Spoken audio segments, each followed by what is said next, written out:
DM news நேர்களை சந்திக்கிறதுக்கு ஒரு அம்மா வந்திருக்காங்க. உங்களுக்கு எல்லாருக்கும் தெரியுமே, எங்களோட ஐஸ்வர்யா மோகன் இந்தியாவிலே இருக்கிறாங்க.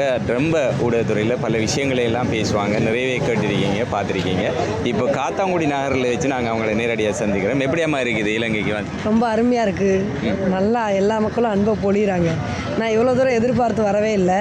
நான் 7 நாள் தான் பிளான் பண்ணியிருந்தேன். நஜத்தனா தான் சொன்னார், உங்களுக்கு 7 நாள் பத்தாது, குறைஞ்சது 10 நாள் மேலே போடுவேன். நான் கூட நினச்சேன் இந்தியா பாகிஸ்தான் மேட்ச் கேன்சல் ஆகிடுச்சுன்னா என்ன பண்ணுறதுன்னு. ஆனால் இப்போ எனக்கு என்ன தோணுதுன்னா 15 நாள் 10 ஐயா, இன்னும் கொஞ்சம் எக்ஸ்டெண்ட் பண்ணலாமான்னு தோணுது. இங்கே எப்படி அந்த மக்களோட உணவு பழக்க வழக்கமெல்லாம் எப்படி இருக்கு? உணவு பழக்க வழக்கங்கள்லாம் எனக்கு பிடிச்சிருக்கு. நான் கூட பயந்து வந்தேன். என்ன சின்ன பாப்பா ஒன்று இருக்குது, எப்படி இங்கே வந்து என்ன பண்ணுறது என்னென்னு. ஆனால் எல்லாமே இந்தியா மாதிரி தான் இருக்குது, ஒன்றும் பிரச்சனை இல்லை. கொஞ்சம் வேறுபாடுகள் இருக்குது, இருந்தாலும் எந்த பிரச்சனையும் இல்லை. உணவு பழக்கம்லாம் பிடிச்சிருக்கு. கல்லாடி பீச்சுக்கு போய் வந்துருக்கீங்க. எங்களோட பீச்செல்லாம் எப்படி இருக்குது? இந்த பக்கத்தில் இயற்கையெல்லாம் எப்படி இருக்குது? இலங்கையில் நிறைய போட்டிருக்கீங்க போஸ்ட் எல்லாம். அருமையாக இருந்துச்சு. இலங்கையில் நிறைய பழமையான கோயில்களும் இருக்குது. எல்லாமே நான் விசிட் பண்ணியிருந்தேன். கல்லடி பீச்சில் வந்து என்னோடய நண்பர்கள் நிறைய பார்க்க வந்தாங்க.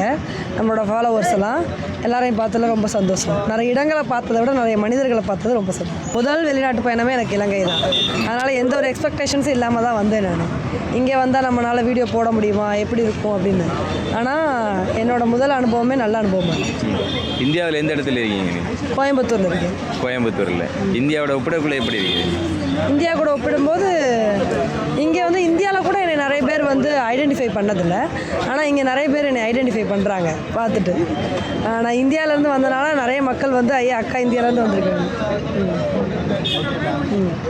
ரொம்ப தேங்க்ஸ். எங்களோட டிஎம் நியூஸோட நீங்கள். நான் ஒரு கேள்வி உங்ககிட்ட கேட்குறேன். நீங்கள் என்னோடய வீடியோ தொடர்ச்சியாக பார்க்குறீங்க. நான் என்ன இன்னும் விதமான வீடியோக்கள் வந்து போடணும்னு நினைக்கிறீங்க? என்ன இம்ப்ரூவ்மெண்ட்ஸ் பண்ணணும்னு நினைக்கிறீங்க? எல்லாம் போடுறீங்க, கிரிக்கெட் சம்மந்தமான விஷயங்களெல்லாம் போடுவீங்க. அந்த பாரம்பரிய கலாச்சாரம் சார்ந்த விஷயங்கள் எல்லாம் கொஞ்சம் சேர்த்திங்கன்னா அந்த மக்கள் கொஞ்சம் தேடி பார்க்குறதுக்கு அங்கே இருக்கிற விஷயங்கள், நீங்கள் இருக்கிற இடங்களில் மிக முக்கியமாக இருக்கிற அந்த கலாச்சார பண்பாடு சார்ந்த விஷயங்களை எல்லாம் நீங்கள் கூடலாம். சரி, ரொம்ப நன்றி. உங்களோட அறிவுரை நான் எடுத்துக்கிறேன். இன்னைக்கு வரப்போகிற காணொலிகளை நீங்கள் அதை பார்க்கலாம். ஓகே, எங்களோட இணைஞ்சிருந்தமைக்கு ரொம்ப தேங்க்ஸ். டிஎம் நியூஸ்க்கு ரொம்ப நன்றி. எனக்கு இந்த மாதிரி ஒரு அழகான ஒரு வாய்ப்பு கொடுத்ததுக்கு. தொடர்ந்து டிஎம் நியூஸை ஃபாலோ பண்ணுவேன்.